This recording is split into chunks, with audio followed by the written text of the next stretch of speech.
Why don't we take a web question? Again, for those of you who may be just joining us, if you're on the phone, tonight works just like a normal telephone town hall, and we're happy for you to participate over the phone. If you haven't already, press *3, and that puts you in line to make a comment or ask a question. But tonight is also a virtual town hall meeting, so it's being broadcast on my website. If you're at a computer, you can go to my website, www.vitter.senate.gov, G-O-V, vitter.senate.gov. You can see a live stream of me, the video virtual town hall meeting, and you can participate that way. And you can type in a comment or question. So we're going to go to a couple of those.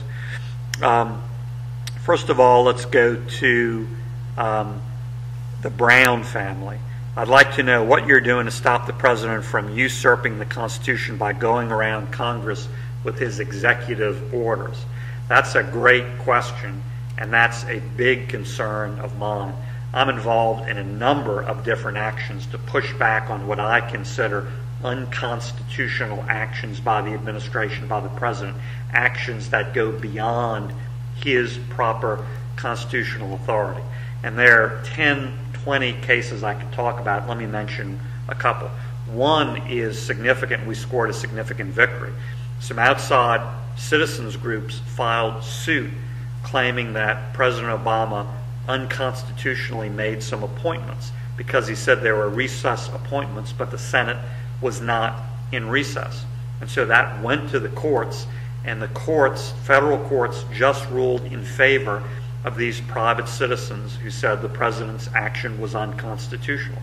As a member of the Senate, I helped file an amicus brief, a friend of the court brief, backing up that argument, and we won in federal court. Now it's going to move on to the U.S. Supreme Court, but I am very hopeful that that will be upheld and the U.S. Supreme Court will rule in our direction again. And that is a major blow to President Obama's unconstitutional actions. I'll give you a second example of where I'm involved, and that in particular has to do with the EPA and actions the EPA has taken beyond its proper constitutional authority. I just became the top-ranking Republican on the committee that oversees the EPA, that has jurisdiction over the EPA. Now, conservatives like me are not the majority on that committee. The Senate is Democratic majority, and so every committee is Democratic majority. In this case, that committee is led by Barbara Boxer, an ultra-left liberal from California.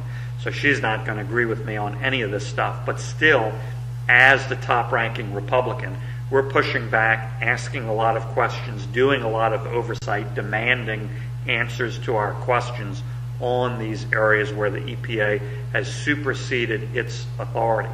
And the president has just nominated someone to become the new head of the EPA. That's important because that nomination has to be confirmed by a 2/3 vote of the United States Senate. And I'm certainly going to use that opportunity as leverage to demand answers to these very fundamental, important questions we have been asking about how the EPA has been run. And I'm demanding answers to those questions and will continue to in the future.